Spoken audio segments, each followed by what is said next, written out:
بسم اللہ الرحمن الرحیم الحمد للہ وحدہ والصلاة والسلام علی من لا نبی بعدہ۔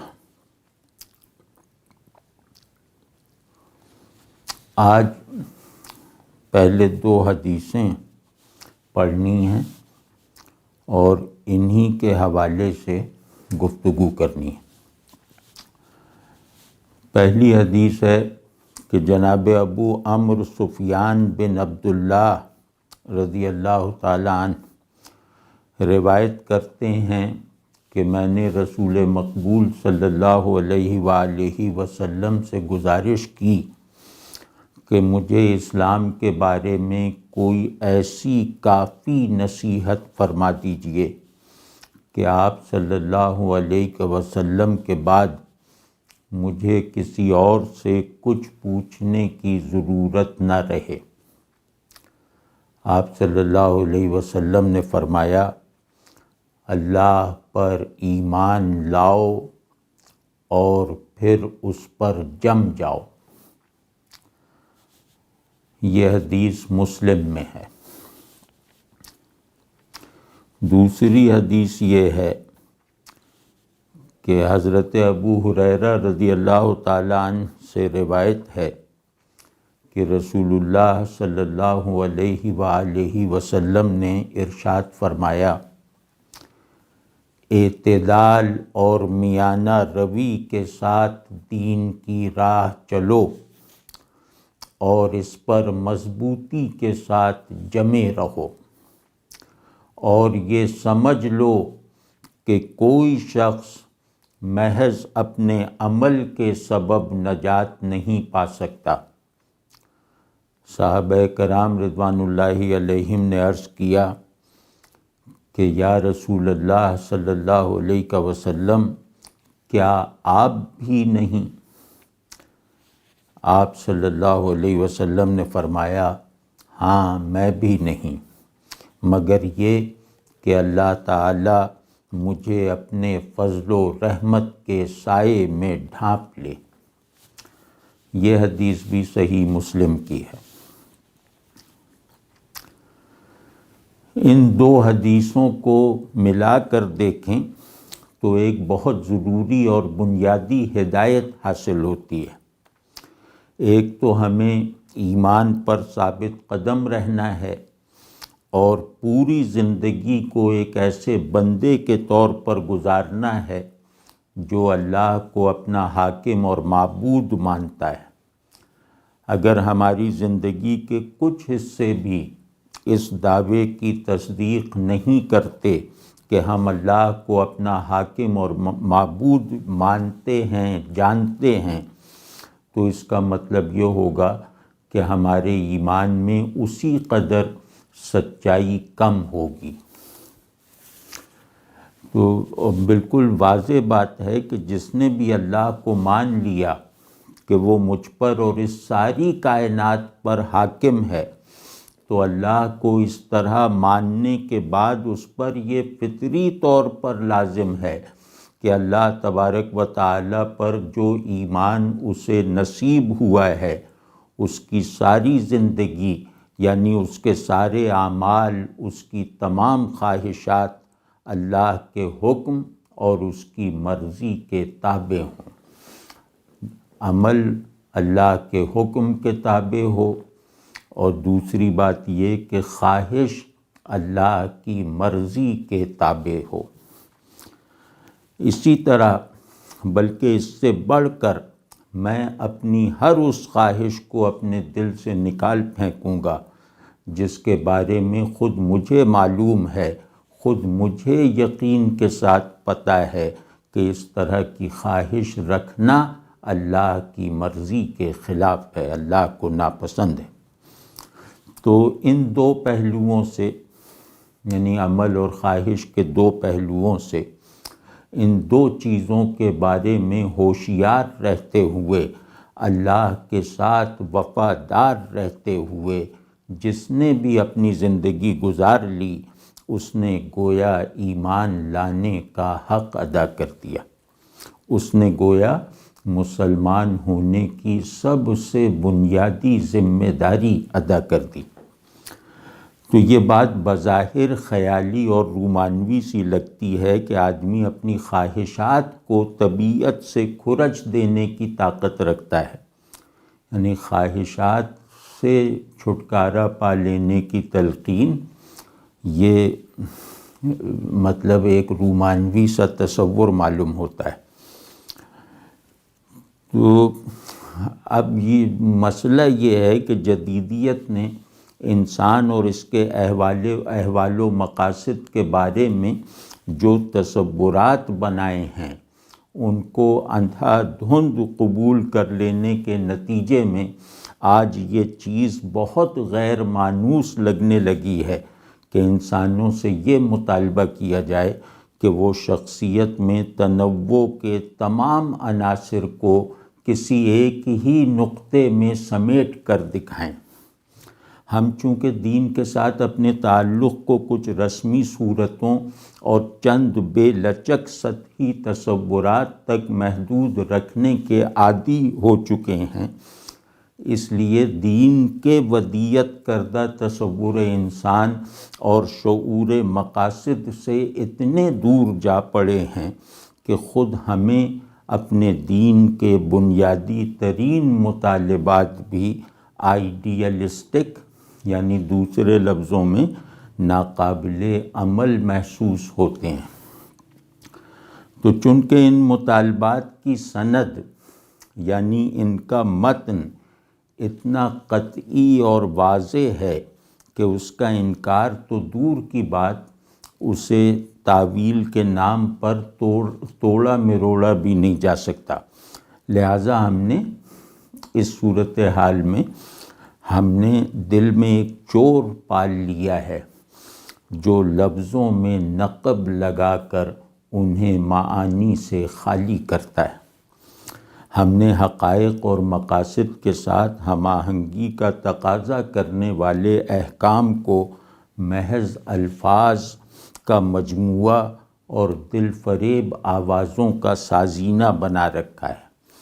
احکام کے وہ معانی جن کی بنیاد پر وجود اور شعور کی تکمیل و تشکیل کا عمل چلتا ہے، وہ اللہ اور ہمارے بیچ میں سے غائب ہو گئے ہیں۔ تو یہی سبب ہے کہ دین ہمارے اندر آج کوئی بلندی، کوئی اٹھان نہیں پیدا کر رہا، اور بس ایک ٹمٹماتی اور جھلملاتی ہوئی روشنی بن کر رہ گیا ہے، اور اسے بھی لا تعلقی کی دھند نے لپیٹ میں لے رکھا ہے۔ اس صورتحال میں بہت ضروری ہو چکا ہے کہ دین کو اس کے حقائق و مقاصد کے ساتھ کسی کمی بیشی کے بغیر پیش کیا جائے، اور اللہ کے ساتھ اس فطری اور معیاری تعلق کو بحال کرنے کی سنجیدہ کوشش کی جائے جس کے بغیر ہم پر خود ہماری حقیقت کا انکشاف ہو سکتا ہے، اور نہ ہی ہماری شخصیت میں سکڑنے کا جو عمل جاری ہے یہ عمل رک سکتا ہے۔ تو آپ دیکھتے نہیں ہیں کہ ہم کتنی تیزی سے محض ایک حیوانی وجود بننے کے عمل میں ہیں، جس کے لیے صرف جسم اور جسمانیت حقیقی ہے، باقی سب کہانیاں ہیں۔ رسول اللہ صلی اللہ علیہ وسلم نے اس دین کو اس طرح پیش نہیں فرمایا کہ تمہاری ساری زندگی، تمہاری ساری شخصیت اور تمہارے تمام حالات اس کا موضوع نہیں ہیں۔ آپ صلی اللہ علیہ وسلم جو دین لے کر آئے تھے، اس دین کا اولین مطالبہ اور رسول اللہ صلی اللہ علیہ وسلم کا اس دین کو ماننے اور عمل کرنے کا اسوہ یہ ہے کہ میرے تمام حالات، میرے سارے احوال اور میرے کل افعال اور اعمال اس دین کے تابع ہوں گے، ورنہ میں ان کی تردید کرنے کا، ان سے چھٹکارا پانے کا ان سے نجات پانے کا، ان پر توبہ کرنے کا پابند ہوں۔ تو یہ بات واضح ہے نا کہ یہ دین ہماری کلیت سے مخاطب ہے، کچھ اجزاء سے خطاب نہیں کر رہا، اور یہ دین کہتا ہے کہ اپنے آپ کو کل کا کل میرے سپرد کرو۔ اللہ تبارک و تعالی ایسا نہیں ہے کہ اس نے صرف میرے ہاتھ پاؤں بنائے ہوں، ذہن اور قلب نہ بنایا ہو۔ جس طرح اللہ نے مجھے پورے کا پورا بنایا ہے، میں پورے کا پورا اللہ کی مخلوق ہوں، اسی طرح میں پورے کا پورا اللہ کا بندہ ہوں۔ اگر نظام فطرت میں میری کلیت اپنے تمام اجزاء سمیت اس سے متعلق ہے، تو نظام ہدایت کا دائرہ تو اس سے بہت بڑا ہے۔ وہ بھلا میری کلیت کو، وہ بھلا کیسے مجھے اجازت دے گا کہ میں کل کا کل اس کی شرط پر اس کے ساتھ وابستگی نہ پیدا کروں اور اس وابستگی کے لازمی تقاضے پورے نہ کروں؟ تو بہرحال میری آپ کی دو ذمہ داریاں ہیں۔ رسول اللہ صلی اللہ علیہ وسلم کی یہ میراث ہدایت ہے کہ ہم اس مزاج دین کو سمجھیں اور خود کو اس کے مطابق بنانے کی ہر ممکن کوششوں میں مرتے دم تک لگے رہیں۔ یہ دو ذمہ داریاں ہیں ہماری۔ تو واضح ہے نا کہ ہماری دو ذمہ داریاں کیا ہوئیں؟ یہ کہ ہم اور ہماری زندگی اور ہمارے دائرۂ اختیار میں آنے والا ماحول اللہ کے حکم سے متصادم نہ رہے، یہ پہلی ذمہ داری ہے۔ دوسری ذمہ داری یہ ہے کہ میری طبیعت، میرا دل، میرا دماغ اور میرے اختیار سے پیدا ہونے والا ماحول، یہ سب کا سب اللہ کی مرضی کے مطابق رہے۔ میرے افعال اللہ کے حکم کے تابع رہیں، میری خواہشات اللہ کی مرضی سے نسبت رکھنے والی ہوں۔ تو مطلب یہ کوئی معمولی بات نہیں ہے۔ بندگی جو ہے، جو ہماری حقیقت ہے، اس بندگی کے تقاضوں کو نبھاتے رہنا ہماری ذمہ داری ہے، اور یہی بندگی ہمارے سارے سفر کی منزل اور ہماری غایت ہے۔ یہ بندگی سبب وجود ہے، اس کے علاوہ ہمارے جینے مرنے کا کوئی سبب نہیں ہے، اس کے علاوہ ہمارے موجود ہونے کے کوئی معنی نہیں ہے۔ ہم صرف ایک معنی رکھنے والے لفظ کی طرح ہیں، اور ہمیں اس معنی واحد کی پوری حفاظت کرنی ہے، اور وہ یہ کہ ہم اللہ کے بندے ہیں۔ ہماری ہر حیثیت جب تک اس بندگی سے تصدیق نہیں پائے گی، وہ حیثیت بے وقعت اور بے حقیقت اور بے اعتبار ہے۔ یعنی ہماری تمام حیثیتیں اگر بندگی کے اصول سے بندگی کی کسوٹی پر پرکھ کر کھری ثابت ہوتی ہیں، تو پھر ہم جس حیثیت کے بھی حامل ہیں، ہر حیثیت قابل قدر اور بامانی ہے۔ تو اگر ہماری کوئی پہچان بندگی کی پہچان سے تصادم کی حالت میں ہے، تو ہم اپنی اس پہچان سمیت گویا خدا کے بندے کی حیثیت سے گویا خدا کے بندے کی حیثیت سے اپنا کردار ادا نہیں کر رہے، ہم اپنے نفس کے بندے ٹھہریں گے۔ تو مطلب رسول اللہ صلی اللہ علیہ وسلم ہمیں کوئی اختیاری چیز دے کر نہیں گئے کہ جب چاہو جیب سے نکال کر دین کا حکم دیکھ لو اور جب چاہو اس کو ایک کسی کتاب کی طرح بند کر کے طاق پر رکھ دو۔ یہ دین اس طرح نہیں آیا ہے۔ اس دین کا مطالبہ ہے کہ میں تمہارے پورے وجود کا واحد سانچہ ہوں، اور تمہاری کیا مجال کہ تم اس میں ڈھلنے سے انکار کرو۔ ٹھیک ہے نا؟ تو اس مطالبے کو یہ مطلب یہ جبر کی بات نہیں ہے، جو میں نے زور دے کے ایک بات کہی ہے، یہ جبر کی بات نہیں ہے، یہ مطلب ایمان لانے کے بعد، ایمان کو پوری عقلی، ذہنی اور قلبی آمادگی سے قبول کر لینے کے بعد ایمان کا جو بائنڈنگ ایسنس ہے اس کا ادراک اور احساس اور لحاظ ضروری ہو جاتا ہے کسی بھی بائنڈنگ نظریے کی طرح۔ تو یہ تو خیر اتنا تو واضح ہو گیا کہ اس دین کا مطالبہ ہے کہ میں تمہارے پورے وجود کا سانچہ ہوں۔ تو اس مطالبے کو اس کی پوری خدائی شان اور الوہی شکوہ کے ساتھ سمجھیں گے تو پھر مسلمان ہونے، رہنے اور بننے کے عمل میں آسانی پیدا ہوگی، کشادگی پیدا ہوگی، پھر ایمان کی تہداریاں تم پر کھلنے لگیں گی۔ جب تم یہ کہو گے کہ میں اللہ کا بندہ ہونے کے علاوہ نہ کوئی معنویت رکھتا ہوں، نہ کوئی ہستی رکھتا ہوں، نہ کوئی قدر و قیمت رکھتا ہوں، جیسے ہی تم نے دل اور دماغ اور ارادے کی یکجائی اور اشتراک کے ساتھ اس کو مان لیا، اس کو ریئلائز کر لیا اور اس کو اپنا مقصد ہستی بنا لیا، تو اس وقت ایمان کی گہرائیاں اللہ تم پر منکشف کرے گا۔ اسی کے ذریعے سے اسلام کی وسعتیں تمہیں اللہ تعالیٰ نصیب فرمائے گا، اور اسی کی بدولت تمہیں اللہ تعالیٰ اپنا تعلق چکھا دے گا۔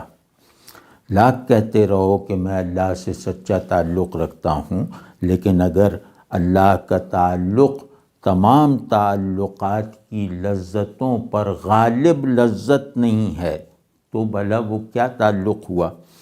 تم کہتے ہو میرا بیٹے سے تعلق ہے، بالکل ٹھیک، کیونکہ بیٹے کی محبت تمہارے اعصاب کو مرتعش رکھتی ہے، متحرک رکھتی ہے، زندہ رکھتی ہے۔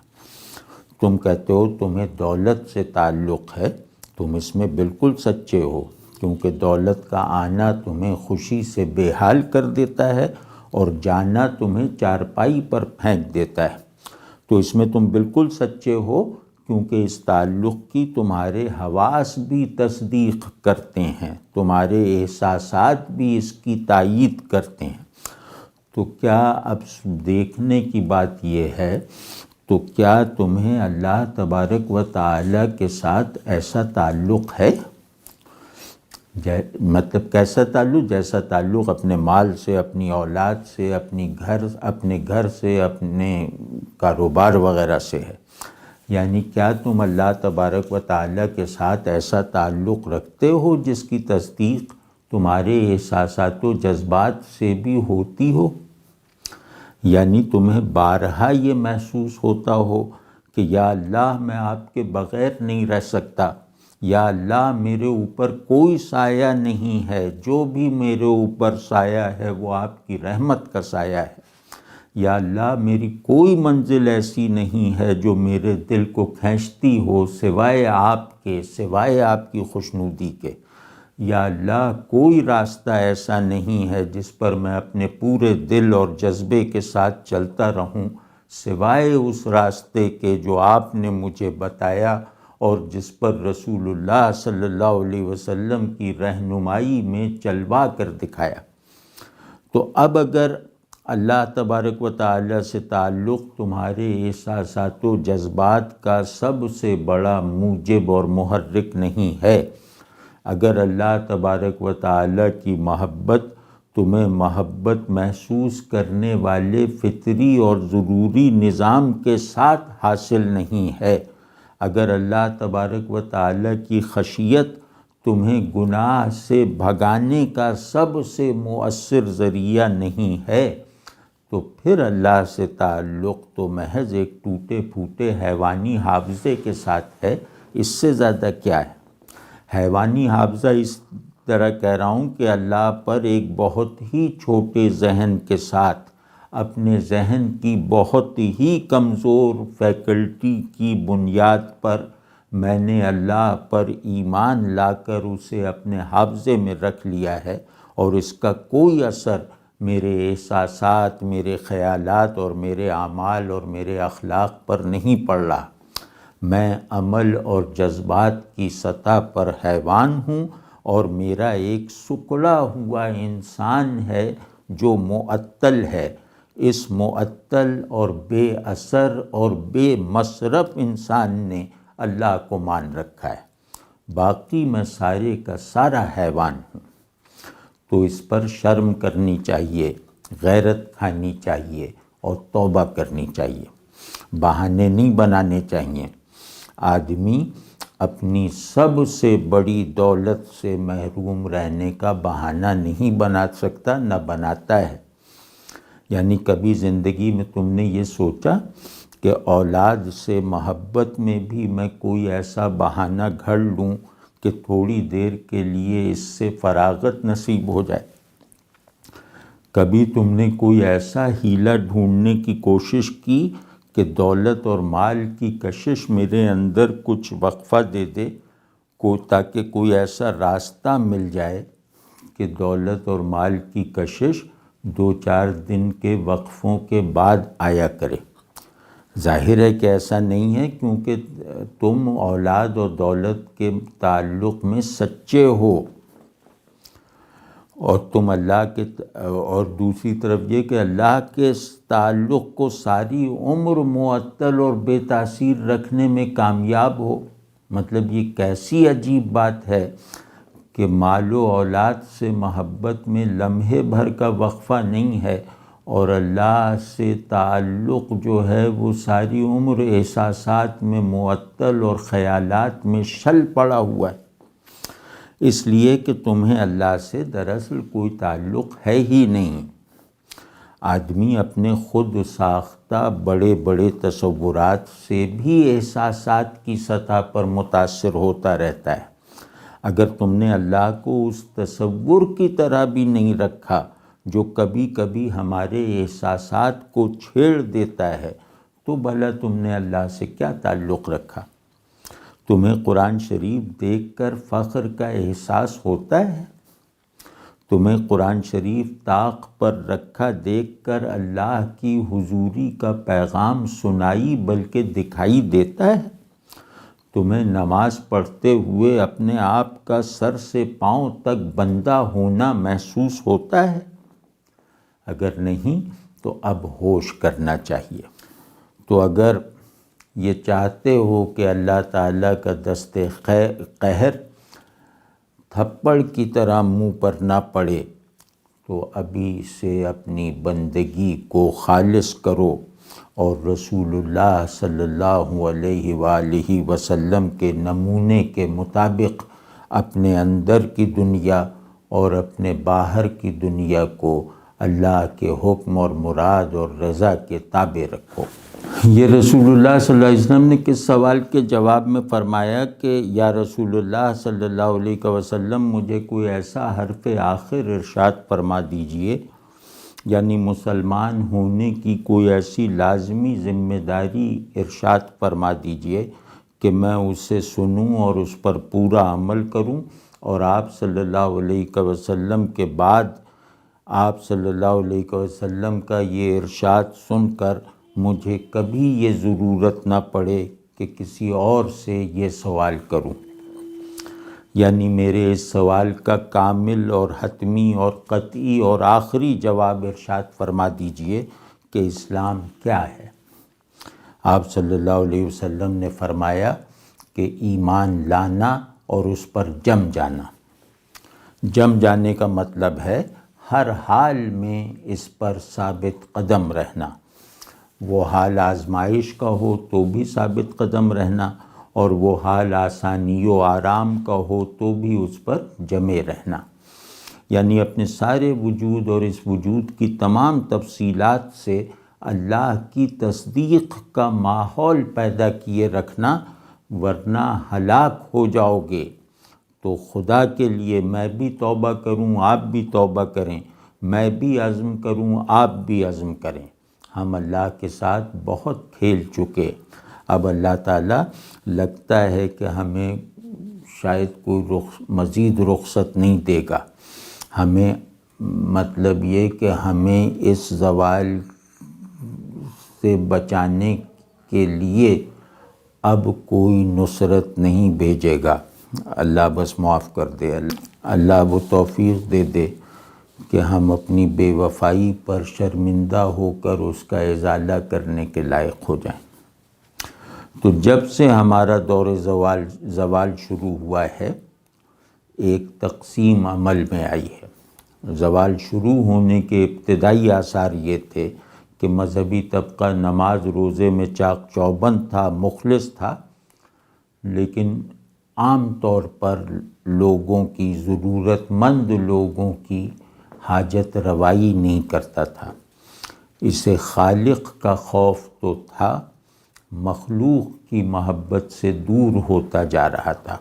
یہ ہمارے زوال کی ابتدا ہے۔ اب مذہبی طبقے کا حال یہ ہے کہ مخلوق کو تو اس نے ہٹا دیا، خالق کے حقوق بھی اخلاص کے ساتھ، استغفار کے ساتھ، شوق کے ساتھ، خوف کے ساتھ پورے نہیں کر رہا۔ اب زوال اگر یہی روش رہی تو یہ زوال جلدی ہی اللہ نہ کرے مکمل ہو جائے گا۔ دوسری طرف جو ہیں انہوں نے کہا کہ مخلوق سے محبت ہے تو خالق کو الگ سے محبوب بنانے کی ضرورت نہیں۔ انہوں نے خالق کے نام کا تکلف بھی چھوڑ دیا۔ انہوں نے کہا بس مقصد زندگی یہ ہے کہ سوشل ورک کرو۔ تو اب پوری امت اس میں دھسی ہوئی ہے کہ جو لوگ اللہ کے سپاہی بنے بیٹھے ہیں ان کے ہاتھ میں تلوار ابو جہل کی دی ہوئی ہے، اور جو لوگ مخلوق کے خادم اور مخلوق کے عاشق ہیں ان کی خدمت خلق کی لازمی شرط یہ بنتی جا رہی ہے کہ اللہ کا قولاً فعلاً حالاً انکار کرو۔ تو ہم اس میں پھنسے ہوئے ہیں، تو ظاہر ہے کہ اپنی ہی شامت اعمال سے پھنسے ہوئے ہیں۔ تو پہلے کہا جاتا تھا کہ بازار کا ماحول اچھا نہیں ہوتا، مسجد میں اچھا ماحول ہوتا ہے۔ اب مسجد اور بازار دونوں کا ماحول یکساں غفلت پر مبنی ہے۔ تو کیا مطلب یہ کوئی اسلام نے سکھایا ہے مجھے کہ مسجد کا ماحول بھی بگاڑ لو؟ اپنی گردن چاہے جتنی زور سے پکڑو گے اس کی تکلیف بہرحال کم ہے اس کے ربط سے جو اللہ کے دست قہر کی ہوگی۔ اپنی گردن کو اپنے ہی پنجے سے دبا لو، ورنہ پھر وہ ہاتھ تمہاری گردن پکڑے گا جس کا دباؤ تم برداشت نہ کر سکو گے۔ تو بہرحال اس طرف متوجہ کرنا تھا کہ مسلمانوں کے کام آؤ، سب انسانوں کے کام آؤ، اسلام کی اپنے کردار سے حفاظت کرو، کیونکہ ابھی ہماری علمی ترقی میں دیر ہے۔ فوری طور پر اسلام کی حفاظت اپنے کردار سے کرو اور فوری طور پر انسانوں کے ساتھ عاجزانہ خیر خواہی کا رویہ اختیار کرو، ورنہ ہم زمین پر کالک کے دھبے سے زیادہ کچھ نہیں رہ جائیں گے۔ تو سب انسانوں کے کام آؤ۔ اللہ نے اسلام کو فیض عام بنایا ہے، جو بھی اس دین کو ماننے والا ہوگا وہ ہر ایک کے لیے فیاض ہوگا، وہ مسلم غیر مسلم، انسان جانور پیڑ پودے سب پر اللہ کی شفقت کا مظہر بن کر رہے گا۔ یہ وہ فطری اصول بقا ہیں کہ اللہ سے جڑے رہو وفاداری کے ساتھ، مخلوق سے متعلق رہو خیر خواہی کے ساتھ۔ یہ مسلمانوں کے لیے اجتماعی بقا کی دو صورتیں ہیں۔ اب آپ دیکھیے کہ اللہ سے جڑے رہو وفاداری کے ساتھ، یہ جملہ ہمارے لیے کتنا اجنبی ہو چکا ہے، اور مخلوق سے تعلق رکھو ایک عاجزانہ خیر خواہی کے ساتھ، یعنی ان کے سرپرست نہ بنو، ان کے خادم بنو۔ اس شرط معاشرت کو پورا عالم اسلام ذرا دیکھو تو کہ کس درجے پر پورا کر رہا ہے۔ ہم دعوے دار ہیں غلبے کے، ہم دعوے دار ہیں فضیلت کے، ہم دعوے دار ہیں سب پر فوقیت کے، اور دوسری طرف حال یہ ہے کہ ہم پورے عالم اسلام میں ایک محلہ رسول اللہ صلی اللہ علیہ وسلم کے اصول معاشرت پر بنا ہوا نہیں دکھا سکتے۔ تو اللہ بنی اسرائیل کی طرح ہماری بھی خوش فہمیوں کا پردہ چاک کر سکتا ہے۔ بنی اسرائیل کو تو یہ بشارت اللہ نے کہ ہم نے تمہیں ساری دنیا سے افضل کیا، اللہ نے ان کی حرکتوں پر وہ بشارت واپس لے لی اور انہیں افضل سے ارذل کر دکھایا۔ تو بہت ڈرنا چاہیے اللہ کی بے نیازی سے۔ تو ایک طریقہ عرض کرتا ہوں، اور خدا کرے کہ ہم اس کو اپنا مسلسل عمل بنائیں، وہ یہ کہ استغفار میں جی لگنا چاہیے، شکر میں دل کو نہال رہنا چاہیے۔ شکر اور استغفار کے لیے احساسات اور جذبات کی کمی نہ ہونے پائے۔ اللہ سے استغفار اس طرح کرو کہ اس کے دستے بخشش کی تھپک محسوس کر لو، اور اللہ کا شکر اس طرح کرو کہ گویا اللہ کو عطا کرتے ہوئے دیکھنے کے عمل سے گزر رہے ہو۔ تو شکر اور استغفار کو خالص کر کے اپنے احساسات میں داخل کرو، اور دنیا میں دوسروں کو شریک رکھو، دنیا کی نعمتوں میں، دنیا کی کامیابیوں میں دوسروں کو شریک رکھو۔ تو اور یہ بہت ضروری ہے، کیونکہ اپنی دنیا میں دوسروں کو شریک نہ رکھنے والا آخرت میں فلاح پانے کی قابلیت کھو بیٹھتا ہے، کوئی اپنا استحقاق کھو بیٹھتا ہے۔ تو دنیا میں دوسروں کو شریک رکھو، اپنے وسائل، اپنے اختیارات، ان سب کو دوسروں کے فائدے کے لیے استعمال کرو، اور دوسروں کے فائدے کو اتنی اہمیت دینے کی کوشش کرو کہ کبھی کبھی اپنا نقصان بھی خوشی سے گوارا کر لو۔ یہ یاد رکھیے گا کہ اس روٹی سے زیادہ لذیذ کوئی روٹی نہیں ہوتی جو میں خود بھوکا رہ کر کسی اور کو کھلا دیتا ہوں۔ تو اور اس کے علاوہ مطلب اس تدبیر میں اس کے علاوہ کچھ باتیں ہیں کہ یہ جو ماڈرن گیجٹس ہیں، موبائل فون وغیرہ، ان کی طرف سے بہت محتاط اور ہوشیار رہنا چاہیے۔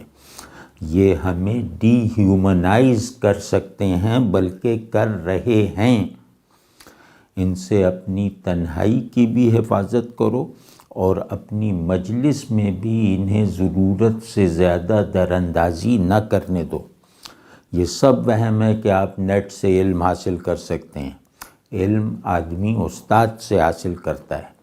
ایسی معلومات جن کے صحیح اور غلط ہونے کا معیار میرے پاس نہیں ہے، وہ معلومات جہل مرکب ہیں۔ جہل مرکب سمجھتے ہیں نا، یعنی کمپاؤنڈ اگنورنس، اس جہالت کو کہتے ہیں جس کے بارے میں اس جہالت میں مبتلا شخص یہ خوش فہمی رکھتا ہے کہ یہ علم ہے۔ یعنی جہل کو علم سمجھ لینا جہل مرکب ہے۔ تو بہرحال اپنی تنہائی کی حفاظت کرو، اپنی معاشرت کی حفاظت کرو۔ ایک موبائل فون تمہاری تنہائی کو غارت کر رہا ہے، تمہاری معاشرت کو تباہ کر رہا ہے۔ یعنی 4 آدمی بیٹھے ہیں اور وہ چاروں بے وقوف موبائل پر لگے ہوئے ہیں اور کہتے ہیں کہ ہم ایک دوسرے کے اچھے دوست ہیں۔ مطلب یہ کبھی ہو سکتا ہے کہ باپ بیٹھا ہو اور بیٹا اس کے سامنے موبائل پر کھیل رہا ہو، موبائل کے ساتھ مشغول ہو؟ یہ کبھی ہو سکتا ہے کہ استاد بیٹھا ہو اور شاگرد کا ایک دھیان اپنے فون کی اسکرین پر ہو اور اس نے جبراً اپنے استاد کی وجہ سے اس کو سائلنٹ تو کر دیا، لیکن اس کی طرف توجہ کو اور بڑھا دیا؟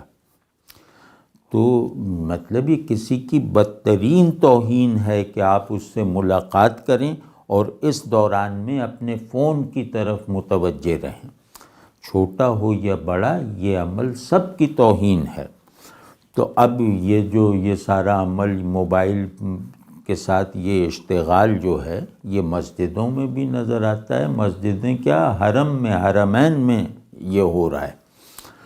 تو میرے مطلب میں ویسے ہی ایک بات کر رہا ہوں کہ میرے زیادہ تر ملاقاتی عمر میں مجھ سے چھوٹے ہیں، اور ان میں بھی اکثر میرے مطلب رسمی شاگرد ہیں۔ تو میں کبھی کسی مجلس میں فون آن نہیں رکھتا، یعنی دانستہ نہیں رکھتا، بھولے سے کبھی آن رہ جائے تو الگ بات ہے، کیونکہ میں اس کو اکرام کے خلاف سمجھتا ہوں۔ مسلمان کا اکرام کرنا واجب ہے، تو اس کے لیے مسلمان کے اکرام کے لیے نفل کو توڑا جا سکتا ہے، تو آپ ایک اتنی سی چیز سے مسلمانوں کی مسلسل توہین کیے چلے جا رہے ہیں۔ اور پھر عجیب عجیب طرح کی چیزیں ہیں کہ وہ ایک مرتبہ کھل جائیں تو 3 گھنٹے بعد خیال آتا ہے کہ ارے یہ 3 گھنٹے تو 3 منٹ میں گزر گئے۔ تو اب ذرا اپنے آپ سے پوچھنا چاہیے کہ موبائل پر 3 گھنٹے تو 3 منٹ میں گزر گئے، تمہیں کبھی کسی ذکر، کسی تلاوت، کسی نماز میں ایسا تجربہ ہوا ہے کہ کچھ گھنٹے کچھ لمحوں میں گزرتے ہوئے محسوس ہوئے ہوں؟ خیر، اب تیسرا کام یہ کہ روز توبہ کیا کرو دل لگا کر، کیونکہ توبہ اللہ کو خوش کرنے کا شارٹسٹ کٹ ہے۔ توبہ جس کو کرنی آتی ہے وہ اللہ کو بھی خوش رکھتا ہے، اور اس کے صلے میں اللہ اسے خوش رکھتا ہے۔ تو توبہ سے حاصل ہونے والا اطمینان دنیا کی کسی بھی نیکی سے میسر نہیں آ سکتا، یہ یاد رکھنا۔ توبہ سے دل جس طرح شانت ہو جاتا ہے، دل جس طرح جنت کے جھونکے کا لمس محسوس کر لیتا ہے، ویسا کوئی عمل نہیں ہے۔ تو توبہ میں سنجیدہ ہو جاؤ، لوگوں کے کام آنے والے بنو، اللہ کے کام میں کھپنے والے بنو۔ ان بنیادوں پر قدم رکھو گے تو یہ مقناطیس ہیں، یہ تمہارے قدم ہلنے نہیں دیں گے۔ میں قسم کھا کے کہہ سکتا ہوں کہ میں نے گزشتہ 10-15 برس میں شاید ہی کوئی شخص ایسا دیکھا ہو، کوئی بھی، جس کے بارے میں مجھے یہ احساس ہوا ہو کہ یہ آدمی اللہ کے بغیر نہیں رہ سکتا۔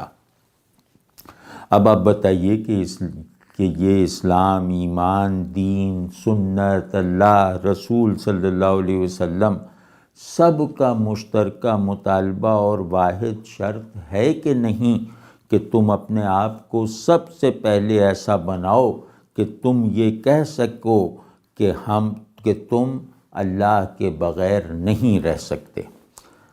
تو یہ میں بھی کہہ سکتا ہوں، آپ بھی کہہ سکتے ہیں کہ میں موبائل کے بغیر نہیں رہ سکتا، میں پیسے کے بغیر نہیں رہ سکتا، میں برانڈڈ چیزیں پہنے بغیر نہیں رہ سکتا۔ لیکن یہ کہنے والا کہاں ہے کہ میں اللہ کے بغیر نہیں رہ سکتا، میں اللہ کے رسول صلی اللہ علیہ وسلم سے جڑے بغیر نہیں رہ سکتا؟ تو ویسے جو چاہے دعوے کرتے رہیں، لیکن یہ کہ اور دعووں ہی کی کثرت اور دعوے کی تصدیق کے فقدان کا یہ نتیجہ ہے کہ حب رسول مسلم تہذیب کا سب سے بڑا حال ہے۔ یعنی مسلم تہذیب کی ایک اجتماعی نفسیات ہے، اس اجتماعی نفسیات میں سب سے طاقتور حال حب رسول صلی اللہ علیہ وسلم کا ہے۔ تو حب رسول صلی اللہ علیہ وسلم میں ملاوٹ اور جھوٹ آنے کے نتیجے میں وہ گویا دل سے کوچ کر کے چیزوں اور رسموں میں منتقل ہو گیا ہے۔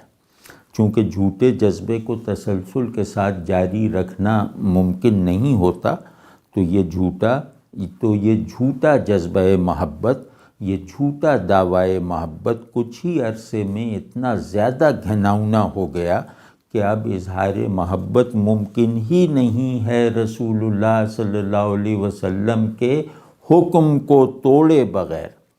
اب آپ دیکھتے نہیں ہیں کہ اداکاروں کی مدد سے رسول اللہ صلی اللہ علیہ وسلم سے محبت کا اظہار ہو رہا ہے، بالکل مطلب بازاری سے ماڈلز کی رہنمائی میں محبت کا کاروان چلایا جا رہا ہے۔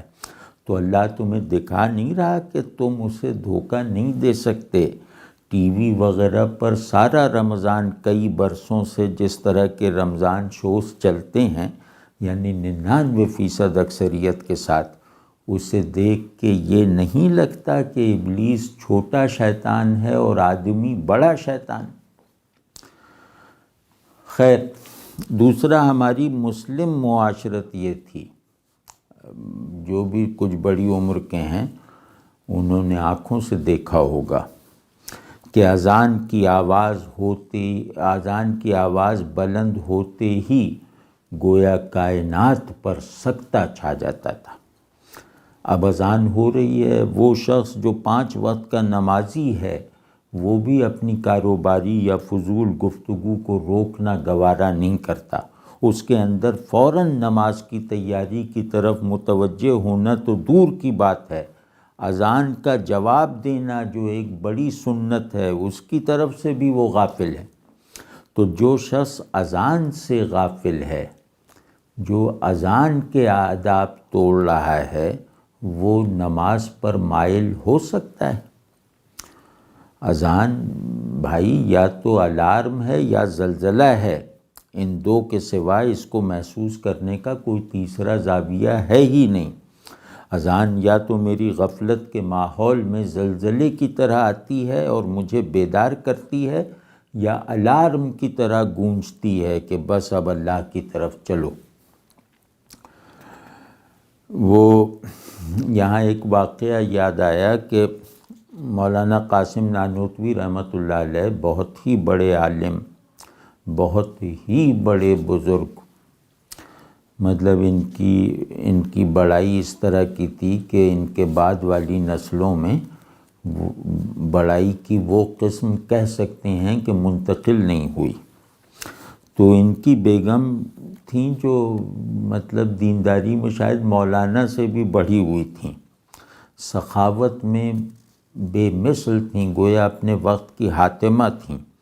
ان کے ایک ہی صاحبزادے تھے، مولانا قاسم نانوتوی رحمۃ اللہ علیہ کے ایک ہی صاحبزادے تھے جن کا نام حافظ محمد احمد صاحب تھا، یہ بھی عالم ہوئے۔ تو اب آپ سوچیں کہ ایک ہی بچہ ہے، نہ کوئی دوسری بچی نہ بچہ۔ تو حافظ محمد احمد صاحب نے لکھا ہے کہ میری والدہ مجھے بہت زیادہ چاہتی تھیں اور زیادہ تر میں ان کی گود میں رہتا تھا، لیکن جیسے ہی اذان سنائی دیتی تھی وہ مجھے ایک طرف بالکل لا تعلقی سے اجنبی بن کر بٹھا دیتی تھیں، ایسا لگتا تھا جیسے اب ان سے میرا کوئی تعلق کیا شناسائی بھی نہیں ہے۔ تو یہ اذان ہے۔ اسی طرح وضو کے کتنے آداب تھے، لوگوں کو، اپنے بڑوں کو آپ نے وضو کرتے دیکھا ہوگا، وضو کے کتنے آداب تھے، کتنی حالت حضوری میں دنیا کے زہد کے ساتھ وضو کیا جاتا تھا۔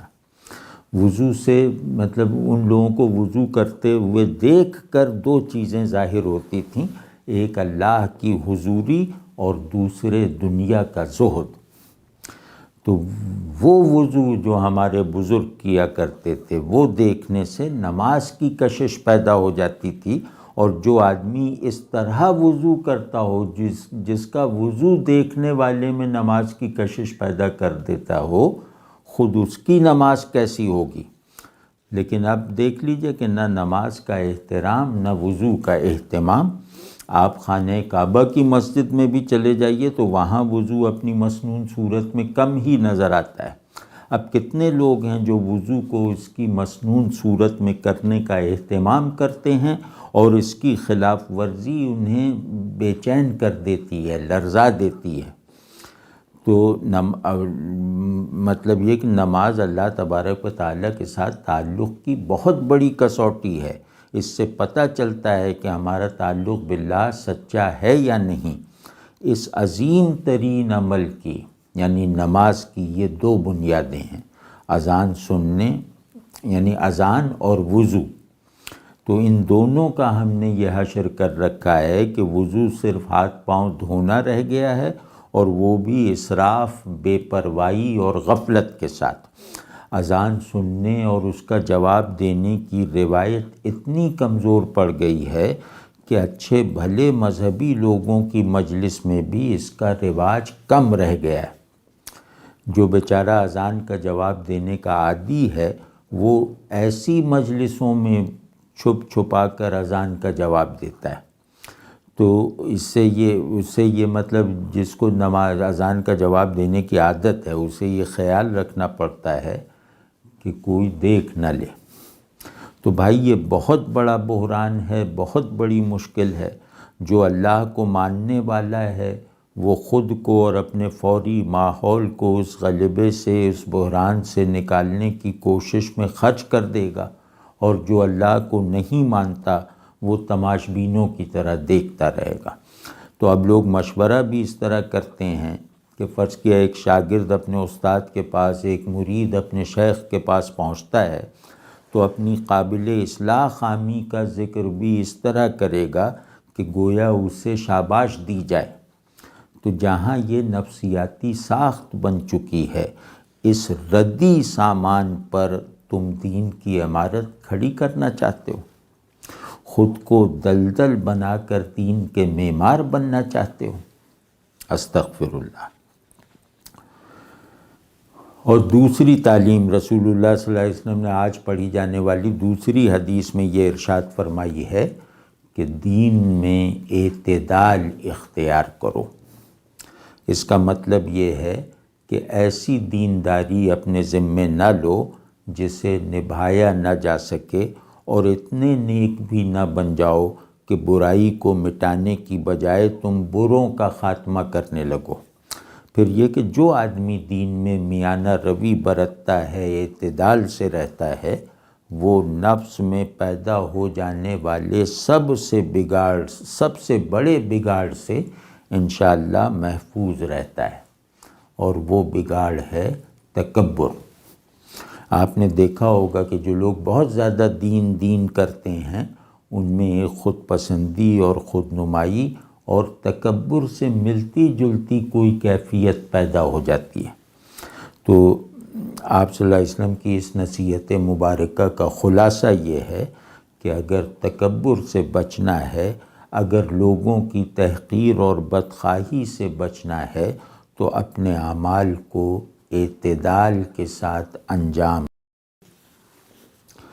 تو اللہ مجھے اور آپ کو توفیق دے کہ ان دو حدیثوں سے جو بھی مراد ہے، چاہے اس مراد تک ہم پہنچ سکتے ہوں یا نہ پہنچ سکیں، ہر صورت میں ان دو مبارک روایتوں کی مراد ہماری شخصیت کی